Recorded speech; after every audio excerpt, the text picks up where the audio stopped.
everything that we do, for those hearing the sound of my voice today, is about how to restore hope, how to find pathways back to healing, how to move from looking backwards, because trauma always looks backwards and hope always looks forward. And this transition from being a victim or experiencing victimization to ultimately being able to start thriving and healing is that transition. When you go from looking backwards to beginning to look forward, you know you're starting to heal in life from things that have happened to you or things that people have done to you that have hurt you or harmed you. So for me, we're in the business of how to help people that get robbed of hope, us included. Those of us that are on this call also get robbed of hope. Even if you're not a direct survivor of child abuse or sexual assault or domestic violence, just that secondary trauma, that secondary victimization. When you are hearing the stories of others, it's kind of like the Green Mile.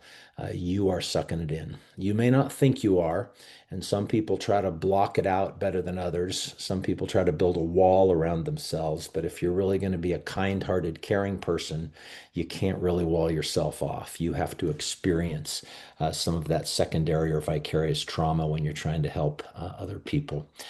So I know you long to see my grandchildren as we're starting this webinar because I'm really old now, but those are my grandkids. I show them in every presentation I do everywhere in the world because I'm two generations away from violence and abuse in my own family. Those grandkids are navigating a journey away from my grandfather, who abused my grandmother, abused both his wives and all eight of his kids, including my father. My father, unfortunately, repeated some of those patterns and abused me and my siblings. And now that cycle is starting to break. So I show my grandkids regularly because we're breaking that cycle in our family. Those kids aren't growing up with violence and abuse. Now, I grew up white and male in America, so I did grow up with some privilege. I didn't experience racism or poverty. We didn't grow up rich, but we grew up pretty poor, but we had what we needed to live when I was growing up. But I did grow up white and male, so I avoided and did not experience some of the what I call force multipliers of trauma, racism, poverty, historic oppression. There are things that happen, particularly in communities of color, in marginalized communities. There are impacts that I did not have to experience, but I did grow up with that piece. And these kids are now two generations away from that. I always forget, by the way, I've got a seventh grandchild. Her name's Paisley. She came along late. She can't like go play in the boat with us or things like that we do as a family. She just turned one 2 days ago, and she is just a beautiful young person, and I'm so excited to get to know her as she grows up. So, seven grandkids breaking that generational cycle of violence and abuse. So, as I kind of lay some foundation today talking about the science of hope, I want to call out the first hope researcher in the world. Rick Snyder came out of the positive psychology movement. That's where hope comes from. What used to be called hope theory in the positive psychology movement in the 1990s came from Rick Snyder. He was a tenured professor at the University of Kansas in Lawrence, Kansas. He worked for the Gallup organization as well as a researcher part-time during that journey. And it was C.R. Rick Snyder who first tried to validate a scale to measure hope in adults and did, and then validated a scale to measure hope in children in the late 1990s. Nobody was really paying much attention. It was all called hope theory because whenever you introduce a new concept in psychology, you can't say it's a science until it's proven and validated. Our book, Hope Rising, the book that Dr. Chan Hellman and I wrote a few years ago, that some of you have been reading, is the first book that ever called it a science. We had 2,000 studies in our lit review for Hope Rising, and we pretty much found the same result that hope predicts well-being in someone's life and predicts healing from trauma. So it doesn't seem like a theory much to me anymore, and it just seemed like it was time to start talking about it as a science. But Rick Snyder in 2000, for those of you that have not read Hope Rising, Rick Snyder went on Good Morning America 25 years ago, and he wanted to talk about his research on hope. And Charlie Gibson was the host of Good Morning America at that time. A guy named Tim Johnson was like the medical expert. He was like their Dr. Oz at that time. And then there was a weather guy named Tony Perkins. And Tony Perkins was, he was kind of like Bill Roker today. He was just kind of a very iconic weather guy. And they were all three on the set when Rick Snyder came out. But when he came out on the set, he rolled out a cold pressor tank. For those of you that have ever done cold plunges or been in an ice bath, if you've been in athletics, a cold pressor tank measures pain tolerance. So it kind of becomes a question of how long you can go in it and keep your body in it or a body part in it. So he rolls out this cold pressor tank on live television 25 years ago. And he says, gentlemen, I'd like you all to roll up your sleeves. So they all rolled up their sleeve, and I'd like you to stick your arm in the cold pressor tank. So they did. Charlie Gibson, Tim Johnson, and Tony Perkins all stuck their arm into the tank. And then Rick started talking, didn't say anything else about it if you watch it. He just started talking about hope and his research. So they talked for 7 or 8 minutes in the segment, and about 2 or 3 minutes in, Tony Perkins pulled out of the tank. He'd lost feeling in his arm. It was starting to really cause him discomfort. So he pulled out. Tim Johnson and Charlie Gibson became competitive. And so they didn't want to get out of the tank. They were both in. They go all the way to the commercial break. They go to a commercial break and they both still have their hands in the tank. As soon as they get into the commercial, apparently, I found this out later, Tim Johnson pulled out. He conceded that Charlie Gibson was going to win, and he pulled out of the tank. So they come back from the commercial break, and Charlie Gibson still has his arm in the tank. And he says to Rick Snyder, "So what does this have to do with hope?" And Rick Snyder says to the millions watching in a live television audience, before this show, I administered my hope scale to each of these three men. I did not see their result. I had them score it and I had them put it in a sealed envelope. And they didn't know exactly what it was. It's just called a survey and they all filled it out. And he said, I had the staff of Good Morning America seal it in an envelope. I'm going to ask them to bring the envelope out now here on live television, and their hope scores are going to predict the order in which they pulled out of the tank because higher hope people have a higher pain tolerance than lower hope people, and it's going to predict the order.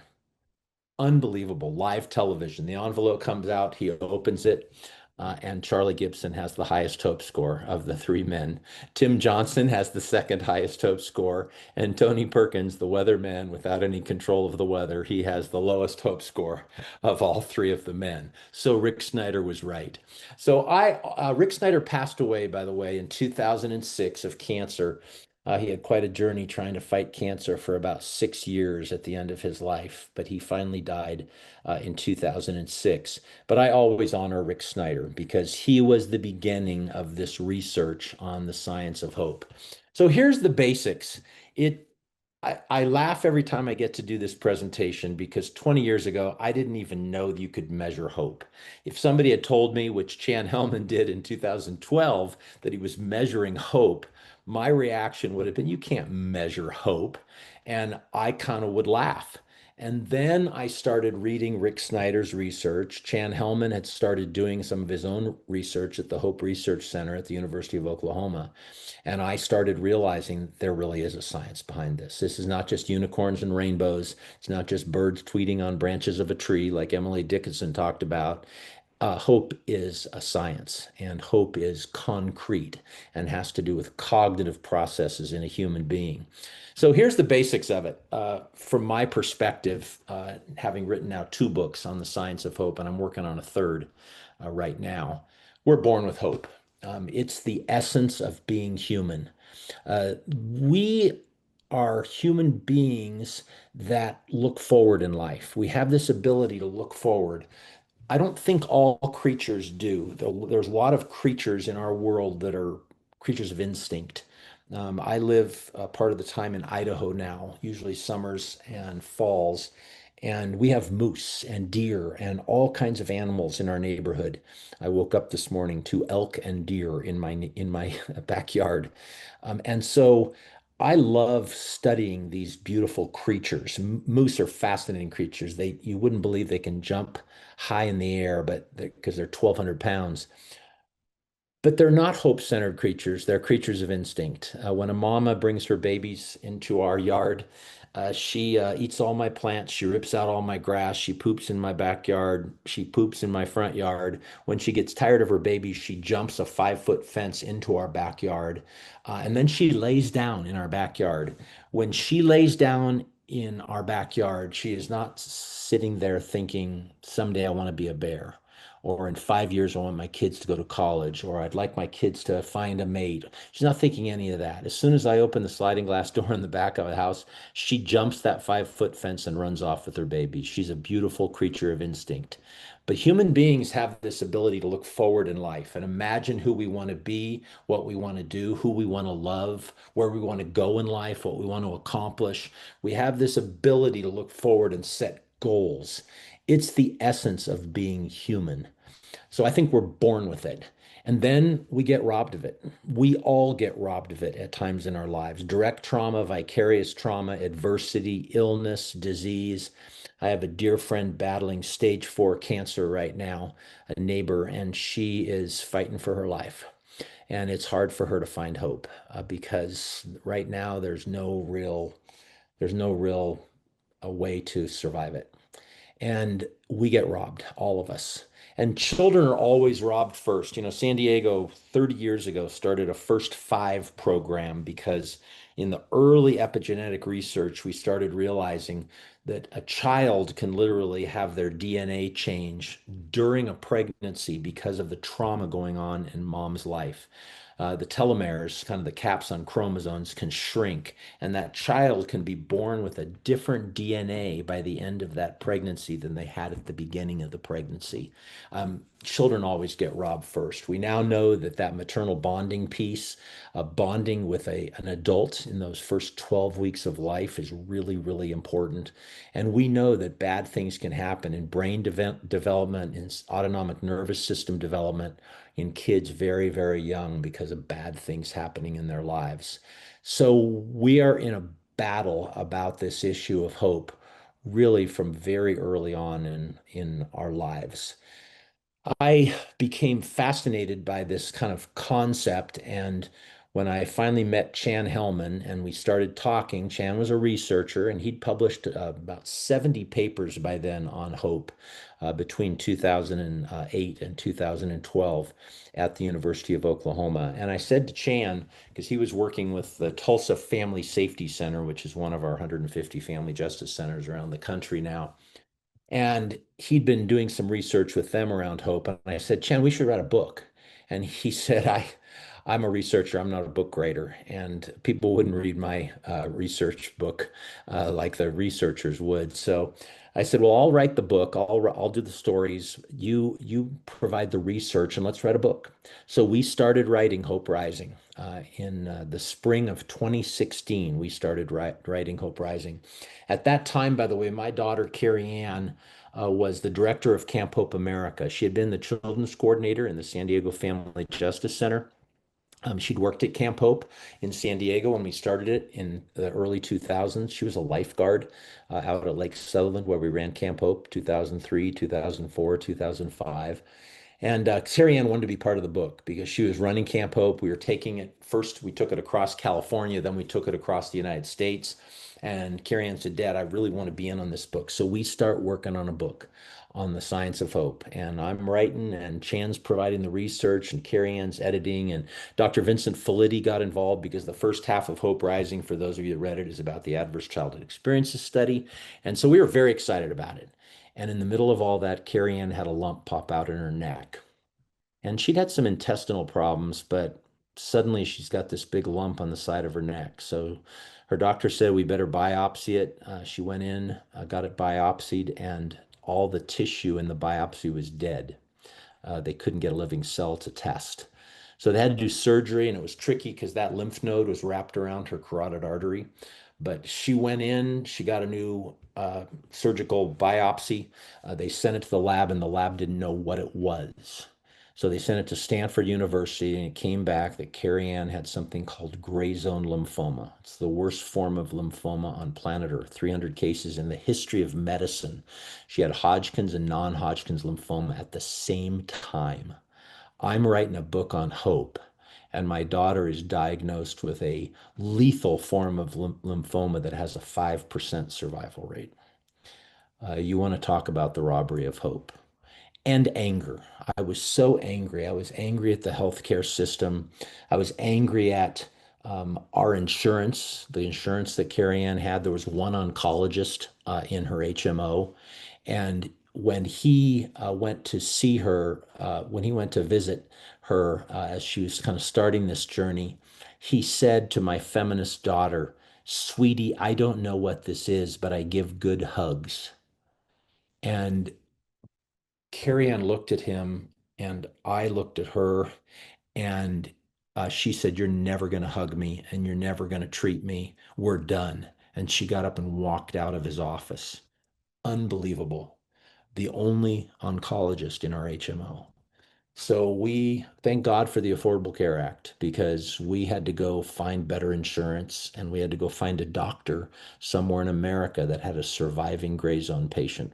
And then Carrie Ann said, "Dad, if the science of hope is real, I got to start setting goals that I have control over. I can't set goals I don't have control over because that's a wish. I got to start setting goals I have control over, and I got to think about how to get to those goals." So I'm going to join a Facebook group. I found a Facebook group, and trauma survivors, people suffering adversity, they need peer support. So it's a Facebook group of gray zone patients. There's 14 of them, and I've applied to be in the group because I need support from people that are going through the same thing I'm going through. So she accomplished that goal. Then she said, "Dad, I'm going to learn everything I can about nutrition because sugar feeds cancer and carbohydrates become sugar in the human body. I'm going to get sugar out of my body, and I'm going to figure out what kind of diet, which turns out to be a ketogenic diet. I'm going to figure out what kind of diet has no sugar in it at all. And that's what I'm going to do during chemo." And then she said, "And I want to harvest eggs," because she had to do what's called EPOC chemo, hospital-based 6 months, and EPOC kills a lot of people. The cancer isn't what kills them; it's the EPOC chemo that kills them. And so she went to her. We found a doctor, Marin Xavier, in San Diego. She's now part of MD Anderson, who had a surviving gray zone patient. One person, one doctor we could find in America. And so we went to Marin, and Carrie Ann said, "I want to harvest eggs." And she ran into her first goal she could not achieve. Dr. Xavier said, "Carrie Ann, takes 30 days to harvest eggs. And if you don't start chemo in 2 weeks, you'll be dead." Uh, that was a sobering moment. Had a goal, couldn't achieve it. Had to re-goal, had to go after something else. So Carrie Ann went into 6 months of EPOC chemo. She went on a ketogenic diet. During chemo, she fasted. She's a person of faith, and she decided she was going to fast for each 5-day chemo cycle. Her goals, the doctors all said it was nuts, but she said, "I get to set my own goals. I get to decide what goes in my body, and this is what I'm going to do." And my daughter survived gray zone lymphoma. Um, Everybody in her Facebook group died. Carrie Ann was the only survivor from her Facebook group. And 2 years after she went into remission, she had a 12-pound, 10-ounce baby boy named Bennett, who we now call Benny. Um, Miraculous. The whole thing's just miraculous. She survives. The chemo did terrible things to her body, by the way. She's still struggling from the impact of EPOC chemo. But she survived, and I believe she survived because of the grace of God and the science of hope. She set goals she had control over, and what she couldn't control, she didn't set goals around. What she couldn't change, she just had to accept. But what she could do and figuring out pathways, she figured that out. So for me, that's the beginning. Carrie Ann's story, for those of you that read Hope Rising, is in the book. She wrote a whole chapter on nutrition and trauma and cancer in Hope Rising. She wanted to write her own chapter, and it's the most read chapter in our entire book is Carrie Ann's chapter. But here's the deal. We get robbed of hope in life, all of us. Direct trauma, secondary trauma, childhood trauma that we've experienced, adult victimization, um, and things like racism and poverty or burnout, disease, COVID-19 was a massive robber of hope to all of us. Worldwide, as people died, losing a relationship, a divorce, a broken heart, lots of things impact us and rob us of the ability to set our own goals and find our own pathways to the goals that we want. So, as I start this training, I will just tell you the biggest thing I've learned in this 10-year journey about hope is we all got to take responsibility for where we are and what's going on. And we've got to be able to start figuring out how to restore hope to our lives because we all get robbed. Now, most of you know this is Maslow's hierarchy of human need. I know we've got representatives from the Kumeyaay Nation in the DV Council, got a lot of tribal folks working in this field, both in San Diego and around the country. We do a lot of work in Indian country now. We're doing a lot of work right now, starting family justice centers in Alaska, where we have more than 200 tribes. The reason I show this is a couple fold. One, this is what Maslow created a long, long time ago as a hierarchy of human needs. But I also share it because Abraham Maslow got it from the Blackfeet in Saskatchewan, Canada, when he visited them in 1938. He never gave credit to an indigenous culture for everything you see on that screen, but that's where it came from. It came from a community where he was one of the first white people to ever visit them. And he saw these indigenous values that were bringing a community together and figuring out how to address things when people harmed one another, when somebody was victimized, but how to make sure that there was a pathway back from that. Shame and blame and condemnation is not a pathway to hope. So he learned a lot from them. What's interesting about Maslow's hierarchy is that for the Blackfeet, it wasn't a hierarchy. For the Blackfeet, it was just a set of interrelated values. Maslow put it into a hierarchy when he wrote it first in 1943. And he basically identified what the Blackfeet were doing. They said, first, you got to meet basic human needs. Everybody needs to be responsible for helping other people meet their basic human needs: food, shelter, clothing, transportation, medical assistance if you get hurt. Uh, then the Blackfeet said everybody has to have a sense of safety and protection and security in their life. If you live with your amygdala firing all the time, like kids that go to Camp Hope do, where they're hyper vigilant, they grow up hyper vigilant with their amygdala firing, not knowing who's going to hurt them or what's going to happen next. You can't heal from trauma if you're in a hypervigilant state. You've got to be able to regulate your nervous system and you've got to feel safe again. So you got to restore a sense of safety, protection, and security. Battered women's shelters in America that began in the 1970s were that very thing. The beginning of the feminist battered women's movement was people have to be safe after they've been harmed. They've got to restore a sense of safety. Then Maslow said you got to have a sense of connection. You can't be healthy in life alone. The I am a rock, I'm an island, and I'm doing great is not real. People need people. People need relationships. They need supportive people around them. They need to feel like they're a part of a community and they have connection to other human beings. We're born for connection. And then Maslow said, if all those things are met, when you suffer adversity, you can begin to heal from it and you start to experience self-respect again, self-esteem, self-efficacy. He called it agency, which is the motivation to set goals in your life. And then you can start to experience healing. And Maslow didn't put hope at the top. For those of you that know the world of social work, Maslow put self-actualization at the top. There was no such concept in the Blackfeet. There wasn't then, there isn't today, by the way, of self-actualization. The Blackfeet were a spiritual people, and they called it becoming who the Creator intended you to be. That's what the Blackfeet believed. But Maslow was an atheist, so he couldn't use becoming who the Creator intended you to be. So he made up the concept of self-actualization, that you imagine who you want to be, you move from the bad stuff that's happened in your past, and you go forward and you actualize a vision of who you want to be, what you want to do. I don't use the word self-actualization. I put the word hope in the top of the pyramid because hope is the ability to contextualize your past and then set goals that you have control over about your future and then figure out the steps you'd want to take, the pathways to those goals. And I will say in my defense, hope fits in the box. Self-actualization doesn't fit in the box. And I just got to spend 2 hours on the phone with a member of the Blackfeet Nation named Ryan Heavyhand. And Ryan Heavyhand walked me through this journey with Maslow when Maslow came with two other people and visited in 1938 and saw the indigenous culture and then wrote about it as if it was his own brilliance.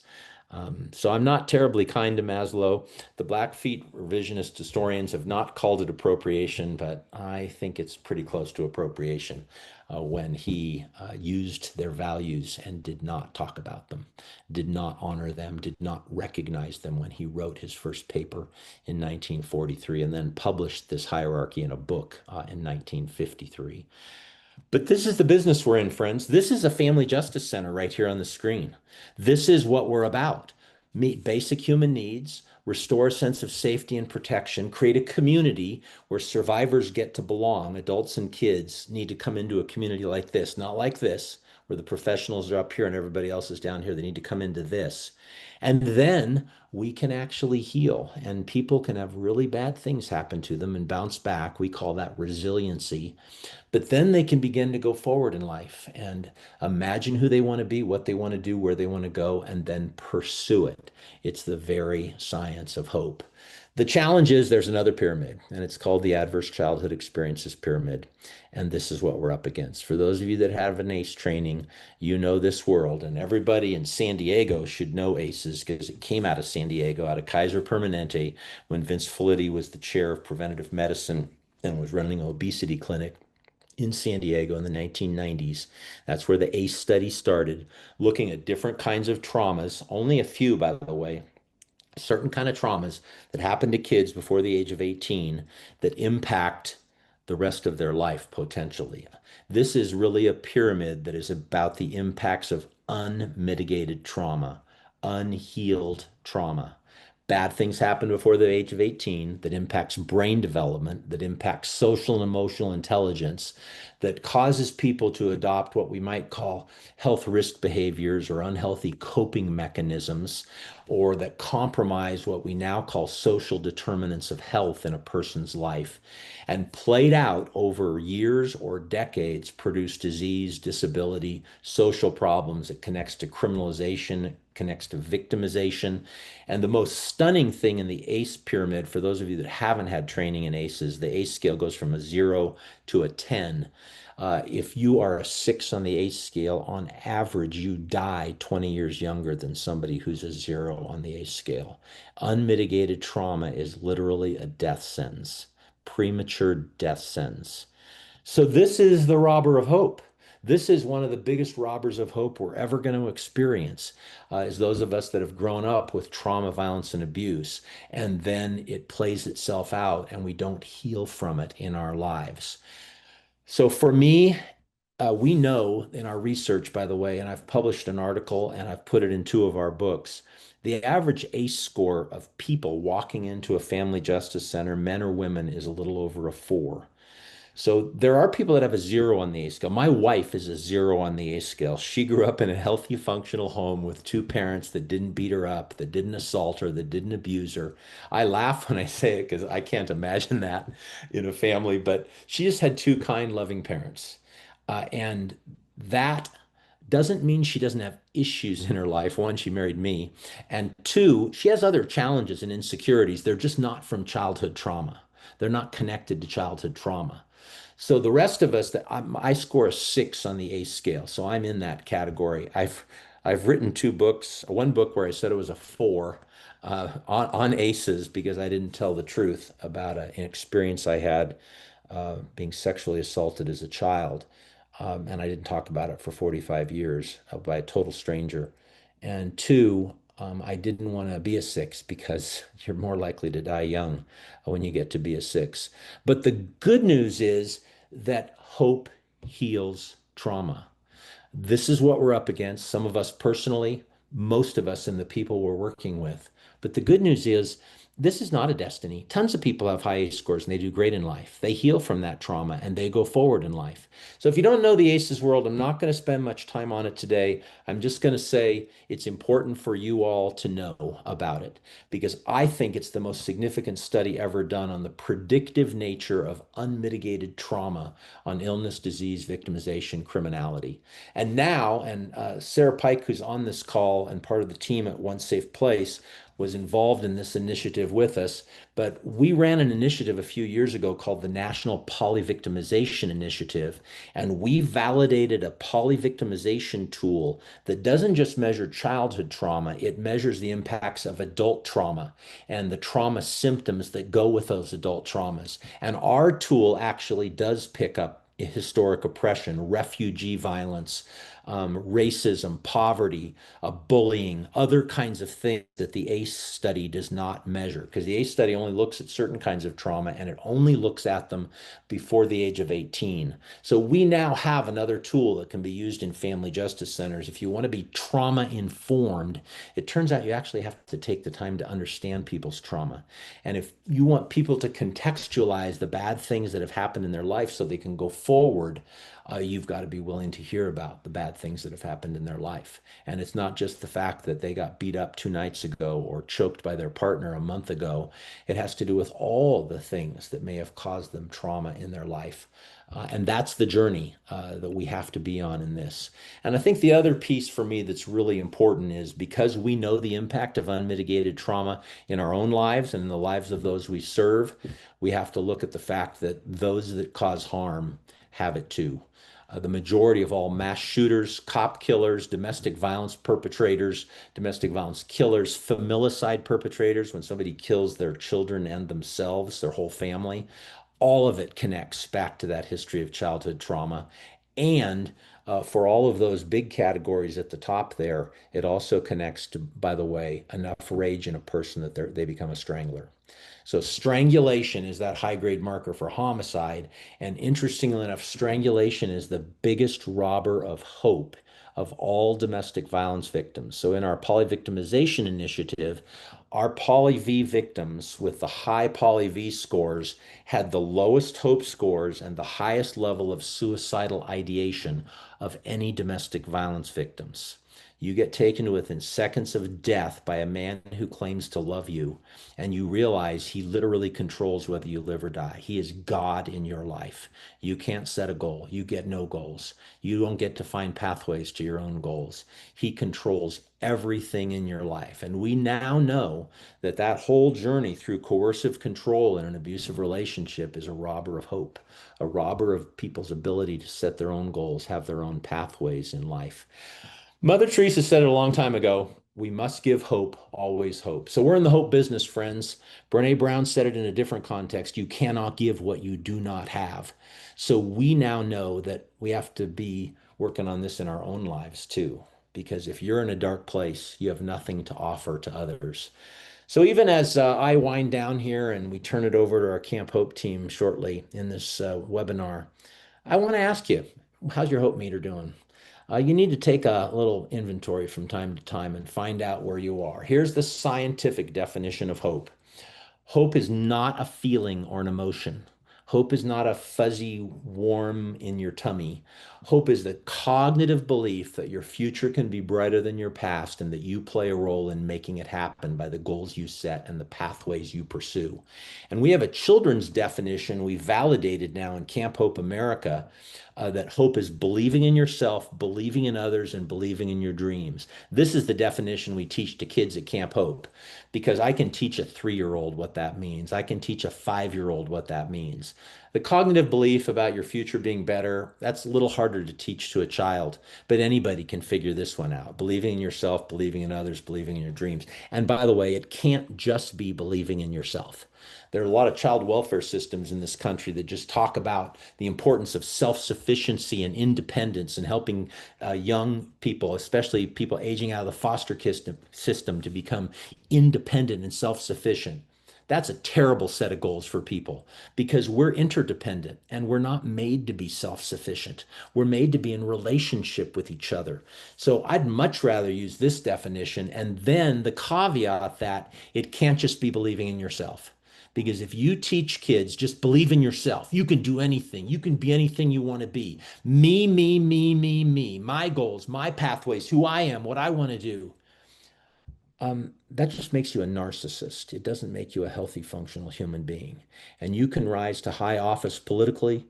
You can rise to high office in the business world. You can achieve amazing things, and you're a narcissist. You are a self-absorbed narcissist. So there's got to be this balance between believing in yourself and cheering for others, believing in others, supporting each other's, while you still have your own goals and dreams. And here's the whole reason I think this webinar matters. Because here's our lit review. Here's the outcome of our 2000 studies we looked at when we published Hope Rising. In every single published study, hope is the single best predictor of well-being compared to any other measure of trauma recovery. It's not grit, it's not zeal, it's not resilience, it's hope. Higher hope people heal from trauma better than lower hope people. Higher hope people have higher resilience rates. So resilience can go up in somebody's life. You can bounce back better and better from bad stuff, but you never go anywhere. Resilience just is that bounce back reflex. And you need resilience in your life. But the good news is that when hope goes up in somebody's life, resilience always goes up. But you can be focused on resilience and hope never goes up. They're never going anywhere in life. So we have to be in the business of increasing hope. So in my first book called Cheering for the Children, I said hope mitigates trauma. Now I say very clearly hope heals trauma. Hope is that ability to contextualize your past and then set goals about your future and find that pathway to your future. And we now measure in everything we do. Hope is measurable, hope is malleable. There's the scales, by the way. You can, if you're curious about your own hope score, you can go to hopescore.com. We have a free website where you can take your hope scale. It's just a Likert scale. You rate yourself on 8 statements, and then it gives you a score. The adult hope score goes from 8 to 64, and the children's hope score goes from 6 to 36.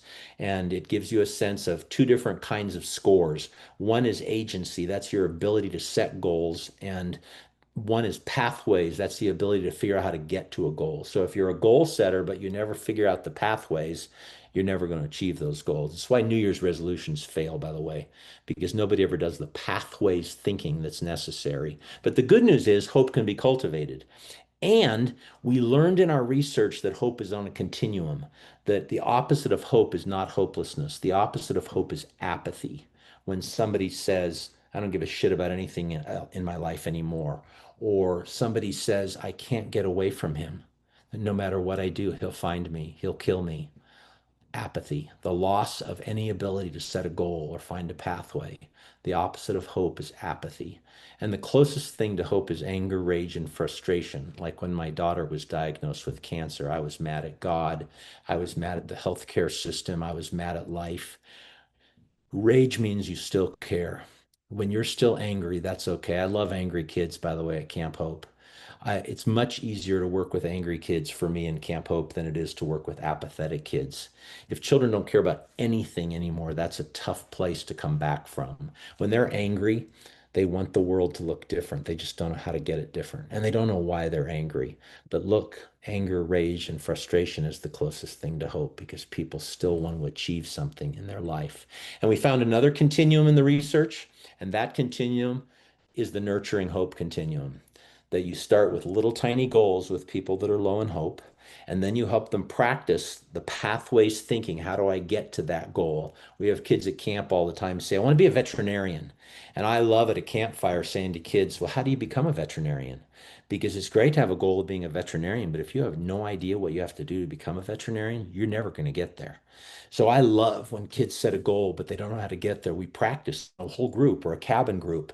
We talk to them. Hey, what do you have to do? Well, I got to go to school. How long do you have to go to school? What kind of schools do you have to go to? You clarify their goals. You clarify what they're motivated to pursue.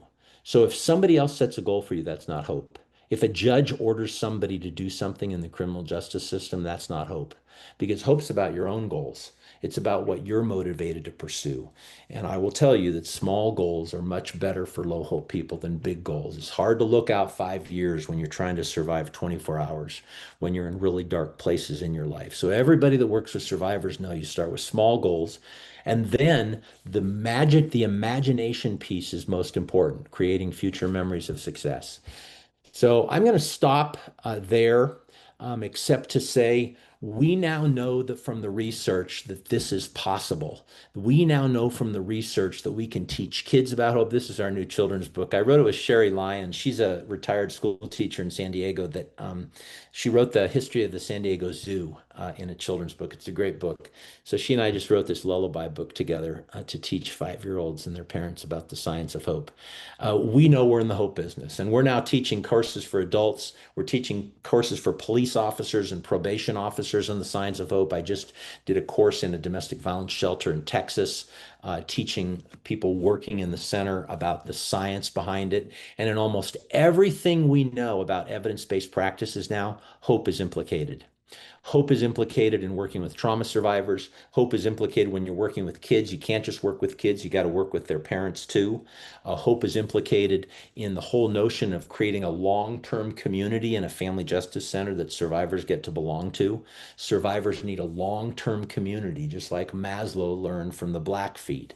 Camp Hope America, now we measure hope, and we know that a 2-point sustained increase in hope in a child's life is a letter grade in school, irrespective of race or IQ.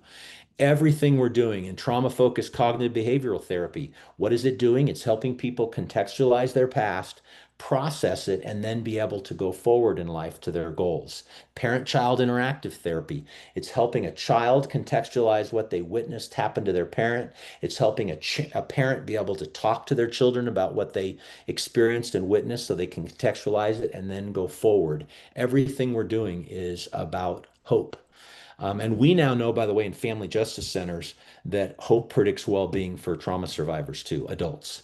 So survivors that have increasing hope in their life from coming to a family justice center are less likely to go back to their abuser. They're less likely to end up in another abusive relationship. Higher hope people start to have higher self-esteem and a higher sense of their own abilities to do things and achieve things. So we now know that the child advocacy center world's about hope. Rape crisis centers are about hope. Family justice centers are about hope. All of it's about hope. And it's about hope in the context of what I said in my first book on ACEs. It's about having cheerleaders in your lives. Cheerleaders. So I'm going to stop there. I want to play one video real quick. Our Camp Hope team that's going to be sharing doesn't have a video with them, but this is one of the videos from our Tennessee Camp Hope. Camp Hope is now in 30 states and 4 countries, and our goal is to be in all 50 states within the next 5 years. When I started in San Diego in 2003, I never imagined that.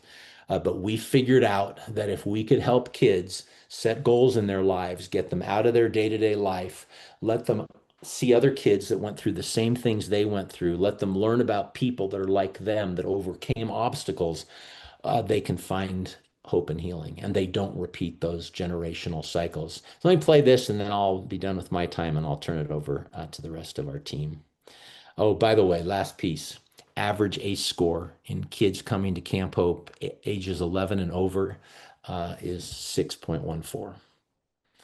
6, the age that causes you to die prematurely, the age that predicts terrible things in your life if you don't heal from trauma that you've experienced.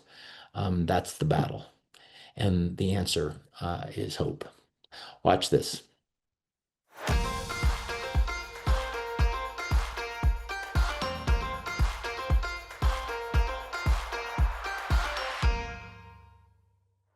Camp has been amazing. I enjoyed it.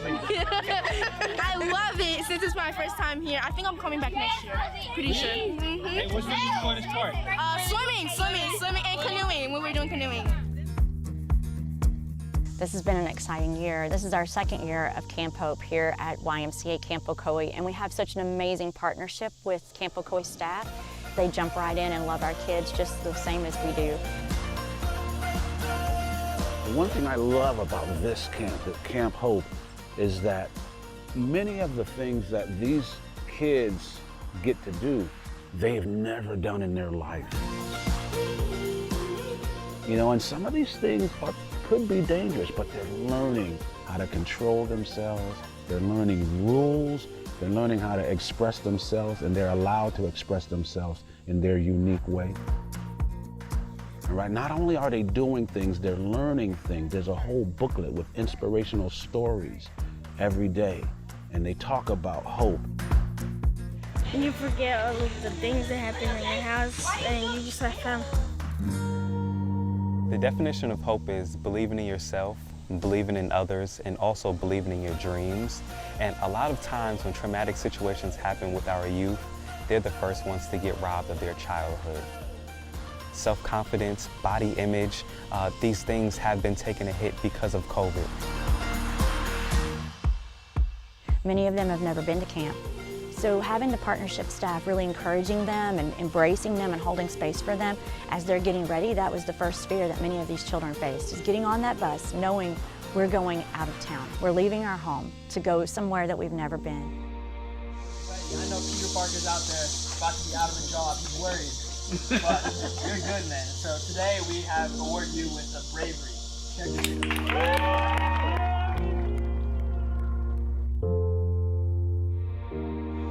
The difference from being here at home is you don't got your electronics and your game and your phone to entertain you. You got like your friends and stuff to entertain you.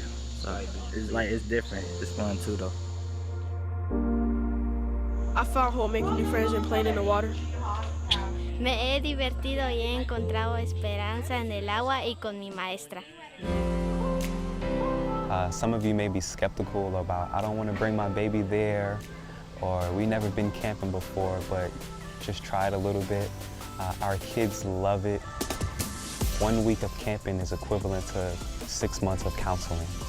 So you do the math. And like I said, sometimes we may say, hey, camping is only something on television or in the movies, but it's an amazing time. Your kids will be in a safe place, a place where they can grow and learn and experience new things. And you will see that change in that child. Their confidence is building, they're motivated, they're hope-filled, and they just want to conquer the world because they have achieved so much things in 1 week span of attending a camp. If you can find out all the information you can about this place, Camp Hope, and if you can partnership in some kind of way, even if you can help sponsor one child, you're going to be helping change that child's life, and it might be that child that's going to change the rest of the world. So the whole world might be waiting for you to make a donation to help a child, okay? Let's do it.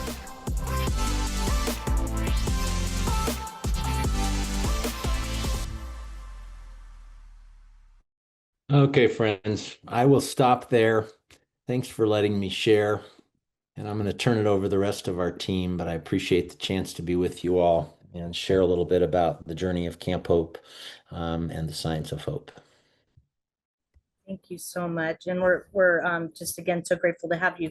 And we'll pause on questions just for a moment so we can hear from our local team that with One Safe Place, North County Family Justice Center, that has a Pathways and Camp Hope program. So we have here Rosie Flores, program assistant for the Palomar Health Trauma Recovery Center, as well as the liaison for Camp Hope Pathways program. Kathia Zambrano, program case coordinator for Palomar Health Child Trauma Therapy Program and for the Camp Hope Pathways Program. And then Isabel Rodriguez, care team program manager for the San Diego DA's office at One Safe Place, and is a liaison for the Camp Hope Pathways Program as well. So you'll get to hear from them all and hear about their programs. And then we'll come back together at the tail end to do some Q&A with all of them, Casey and this group. Thank you.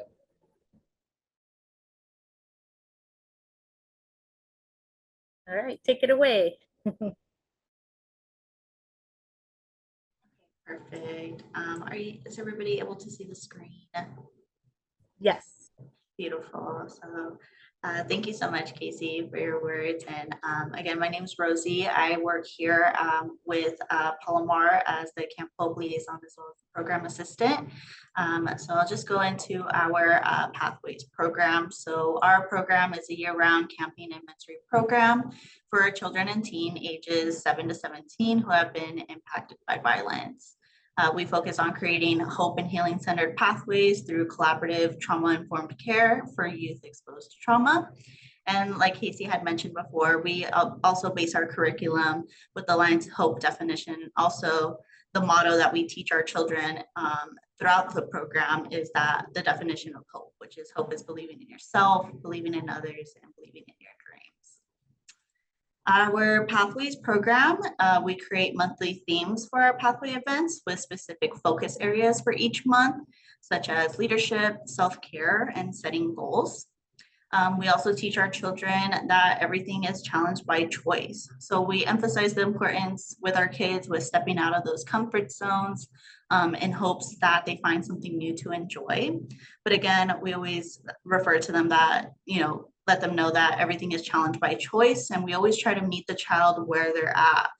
We have a challenge meter, which is where they're in their comfort zone, their mid zone, and then they may not be in a zone at all to try anything new. So we always try to keep in mind where each child is when it comes to challenge by choice. Towards June, we tend to wrap up our pathway events and we begin to focus on preparing for our Camp Hope Week in the summer. And like the video showed, we do a lot of fun activities where it's just a week filled of adventure, hope hero stories, where these stories are stories that children can relate to. Some of our hope heroes, they share their own adversities and traumas that they went through. And so this is something that the kids are able to relate to by reading these hope hero stories, as well as meeting new kids. And so our kids all know that the kids around them have gone through some sort of adversity in their life. So they know that this is an environment for them that they can be vulnerable and meet other kids and know that they're not alone when it comes to their journey of healing from trauma. Our Camp Hope Pathways team is made up of 2 agencies, our Palomar Health Trauma Recovery Center program. This program also holds our child therapy component, and we're also a certified child advocacy center, where we provide forensic interviewing, sexual assault exams for both children and adults, known as SART exams, as well as domestic violence exams for adults, known as DAFIs.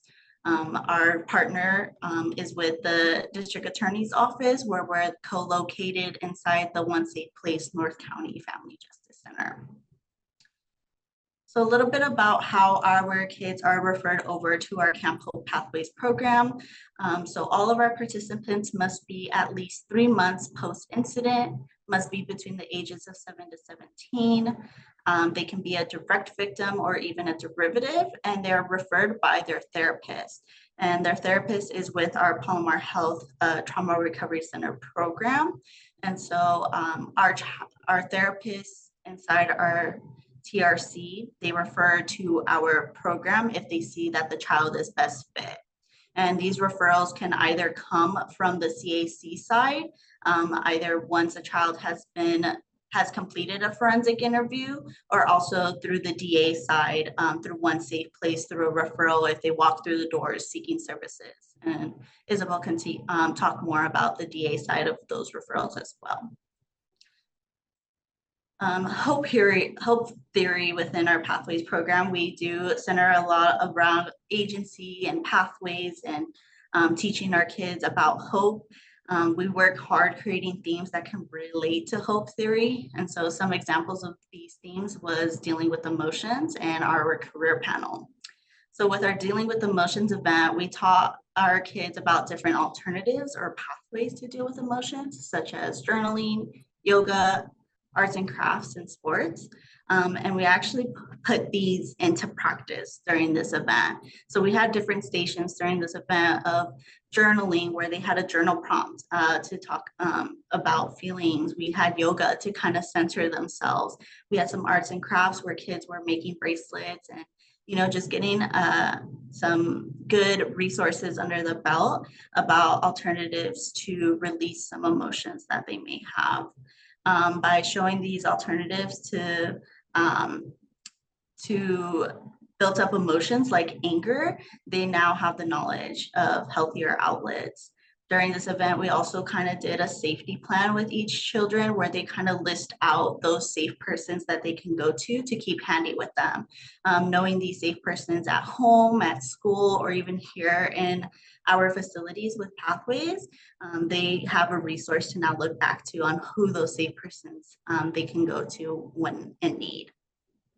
For our career panel, we invited community members to talk about their careers and their pathways to that career. The children got the opportunity to also ask questions to the panel, which allowed them to see those pathways of the different ways they can get to a career goal. Some of the panelists went to a 4-year school, some of them went to a trade school, and even some of them did no school at all. And so it was very important for our kids to see how they each fit in and start to plant those seeds in them of where they want to go and how they want to get to their desired goal. Whether that is going to a 4-year, a trade school, or no school at all, they were able to have those representatives there to kind of explain to them and show them those options. And we also had a moment, what we like to call a hope moment, where a kiddo was actually reunited with their DA representative from their case during that time. So it was a nice full circle moment of survivor to thriver during that moment as well. And for that kiddo to now see their DA in a different light now that they have gone through a journey of healing and are now starting to thrive. I want to share a Pathways Hope success story, and I actually have a testimony from one of our campers that I'm going to read here. They have been on our program since the beginning of 2023, and they were a direct victim referred to our program. And so they have just shown so much growth and leadership. And I asked them if they would love to just write a testimony for us, for me to share on their behalf, to share with you all. So this is my camper number 1 and their testimony. So camper number 1 stated, I have been a part of the Pathways program for a little over 2 years now. This program has had a significant positive impact for my family and I. I was able to be a part of a group that genuinely wanted the best for me and that allowed me to overcome my obstacles of depression, anxiety, and loneliness. The Pathways program has helped me gain relationships with other members who have been through trauma as well, gaining a support system, not just from the amazing staff who always made me feel welcome and heard, but from the other kids in the program who also receive others with open arms as well. Transitioning from a kid in the program to now a mentor and soon to be camp counselor for this year's campers has been very eye-opening on how safe the kids feel to be children and to step out of their bubble to try new things wherever they are ready. This is something I see when I arrive to a Pathways event. I am also able to observe how the kids in the program look up to you, and I truly feel honored to say I am a part of the Pathways program. I really look forward to gaining a relationship as a mentor / counselor for every single camper and being able to help them in any way I can, whether it's making them laugh, cheering on their accomplishments, or being an active listener. I look forward to seeing how I can continue to grow in this amazing position I was given as the first graduate from our Pathways program and high school. So I will put it on over to Miss Isabel, who will discuss more about our power of partnership. Hi everyone, my name is Isabel Rodriguez and I am a program manager here at One Safe Place, and I'll be sharing the importance of partnership to have a growing and successful Pathways and Camp Hope. We currently have 109 partners here at One Safe Place, and we've had the opportunity to share with them what Camp Hope and Pathways is about. We have had our partners support us. And some of those partners that have supported us and made an impact are Team Only Stronger, San Diego Assistance League, San Diego Zoo, and many more. And we continue to engage with our partners for their support. Here at One Safe Place, we also hold many tours. That's allowed us to invite people to volunteer for our program. And it's also been helpful when needing volunteers and counselors for our Camp Hope. Here at One Safe Place, we have the space to hold safe places, a place for our Pathways program. We have a training room, a demo kitchen, a classroom that provides the space to hold fun activities. This program allows us to create a path for our youth to thrive. We have youth in our program that have experienced victimization themselves or witnessed it. They have testified in criminal cases. Their parents or their guardians have walked into our doors at One Safe Place, and we've been able to set them up with forensic interviews, domestic violence exams, SART exams, therapy, and wraparound services for their parents and for their guardians. This program has allowed us to build a program for our youth to help them thrive and to provide hope, healing, and resilience. Palomar Health is our anchor partner and has taken the lead on this amazing program that we have.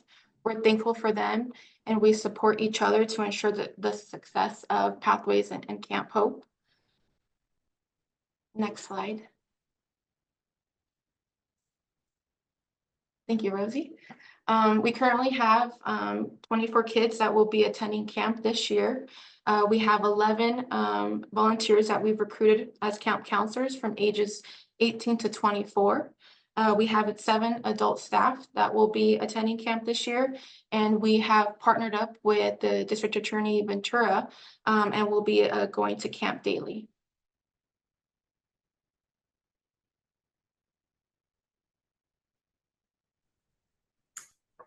Hello, so I am Kathia Zambrano. I'm also known as Kat around here. I'm a case coordinator for our Palomar Health Child and Family Therapy program, as well as Camp Hope and Pathways. And as our program grows into its 3rd year, we really want to look at the effectiveness of the work that we're doing with the kids that are part of our program. And we are measuring success in a couple of different ways. One of those ways is by using the Children's Hope Scale, which was mentioned a little earlier in the presentation. It's a 6-item tool that is assessing for a child's agency and pathways. These Hope Scales are administered at different points throughout the program. It's administered before, during, and 30 days after the kids go to Camp Hope. But since not all of the kids go to camp, we also are aiming to administer these quarterly throughout the year during Pathways events, just to make sure that we're able to continuously get a good picture of where everyone's at. And this is an example of the Children's Hope Scale. So again, it's just six items that the child will answer. This is the way that we administer it here in our program is that we do it one-on-one. So an adult staff will sit with the child and read the different items to them, and then they'll give us the response for each question just to make sure that they are understanding what's being asked of them. And so in the next slide, I can share a little bit more about the data that we've collected. Just as a little side note, since 2022, our Camp Hope Pathways North County program has served over 50 children impacted by abuse or violence in North County, San Diego. And this Hope scores in 2024 included for 28 children that were actively enrolled and 19 that attended Camp Hope.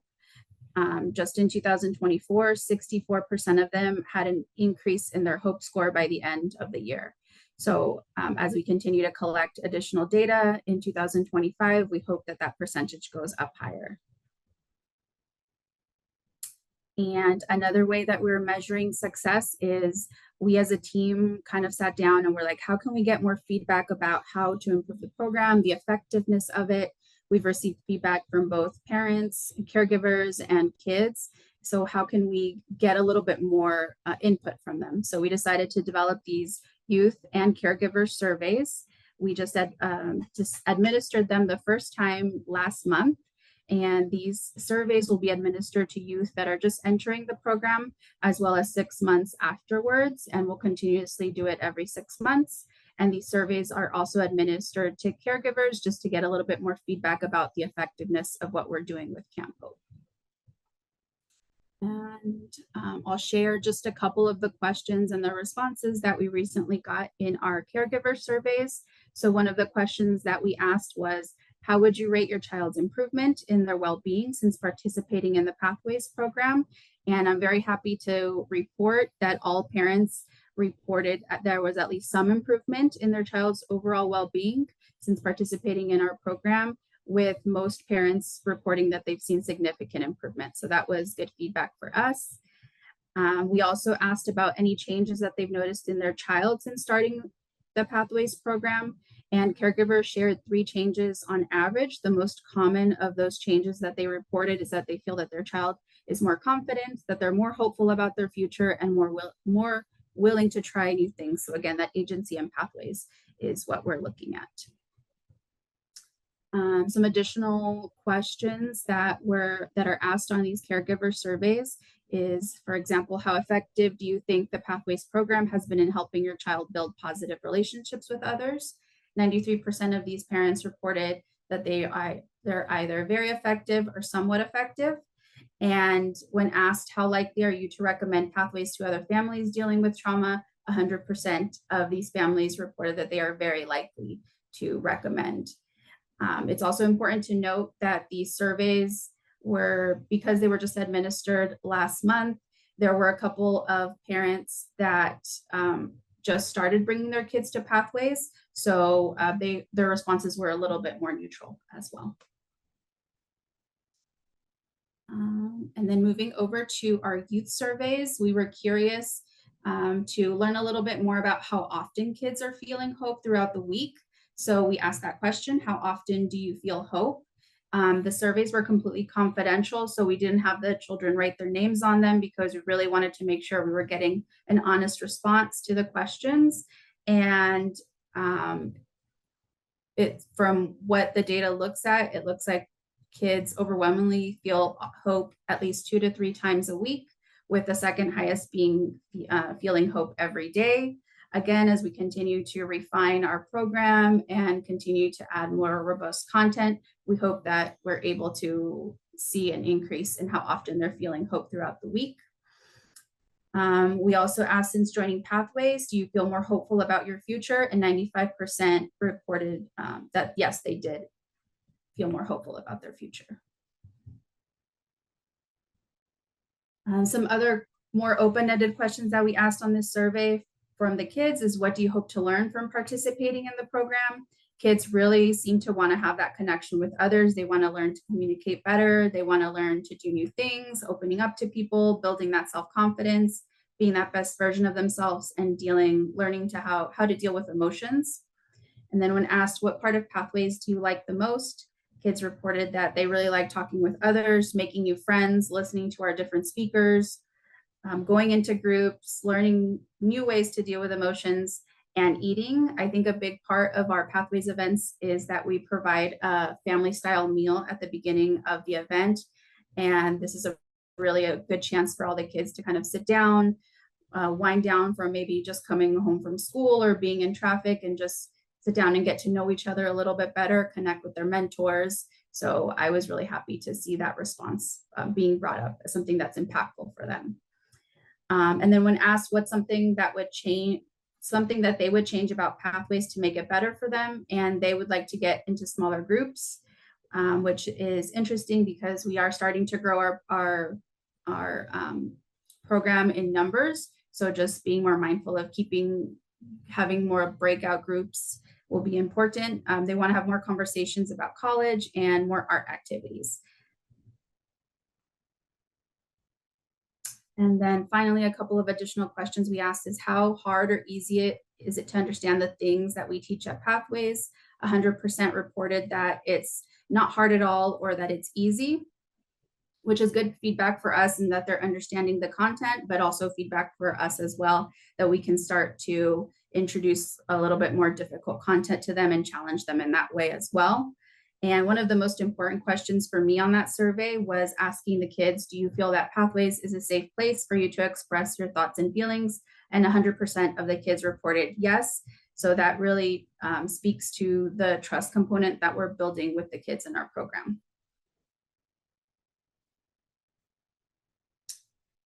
And then I would also like to share a second success story. I really want to honor this story, so I'm just going to read what I had wrote because I feel like this camper is a true example of agency and pathways coming together.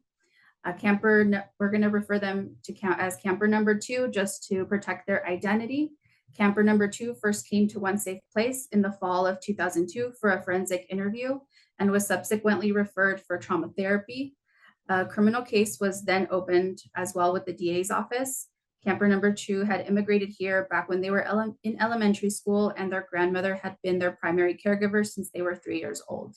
Through our work with the family, camper number 2 shared that they really wanted to join their high school dance team, but they were feeling nervous about it. Both their therapist and I encouraged them to give it a try. At that point, the therapist and I felt camper number 2 had a lot of untouched potential and really wanted them to build their self-confidence.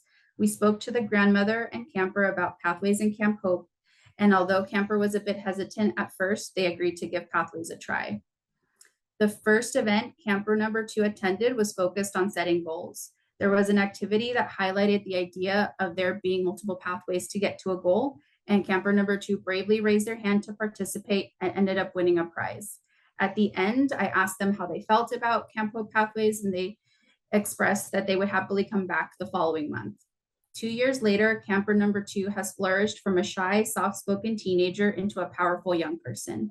They ended up joining their school dance team and soon went from a dancer in the back row to a dancer doing solo routines. Camper 2 also now performs at community events in San Diego County and surrounding areas. Due to a scheduling conflict, they were not able to attend camp the first year in the program, but they did attend last year, and they have built strong bonds with other Pathways kids outside of the monthly events as well. Also notably, this camper had a full circle moment when they reunited with the prosecutor on their case during our college and career panel at a Pathways event. They had not seen them since they had testified in court, and it was a moment of both healing and joy. Camper number 2's grandmother has also built community with other caregivers with kids in the program. Since camp ended last year, Camper 2 received the news that their abuser will never leave prison, and Camper 2 and grandmother have also moved into their own place. This is especially significant because at the start of their case, they had to move in with family to flee the previous environment and had been sharing a small room. Camper 2 will also be attending Camp Hope this year for the second time right before the start of their senior year and continues to thrive with the support of the different people they have met and connected with along the way. Camper 2 grandmother continues to be their biggest advocate and never hesitates to reach out when they need support or additional resources. This demonstrates to me the trust the family has built with our program and the impact we can have when hope, conviction, and teamwork come together. Most importantly, Camper 2 learned that their voice matters and that a moment in their past will not define their future.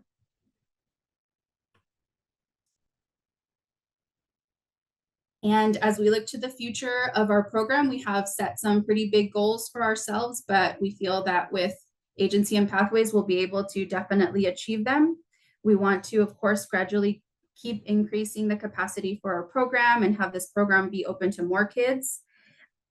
The past 3 years for camp, we've been partnering with other camps just to shadow and make sure that we're ready to run our own camp. So for next year, our big goal is to be able to run our own Camp Hope. We also want to increase our partnerships and collaborations. We were inspired earlier this year when we heard stories about other Camp Hopes, including law enforcement into their camp setting. So we definitely want to look more into that and also involve law enforcement more with our Pathways events. We want to increase our Pathways outings, such as college tours and even a community service project to give back. And we want to continue to provide consistent administration of surveys and hope scales throughout the year.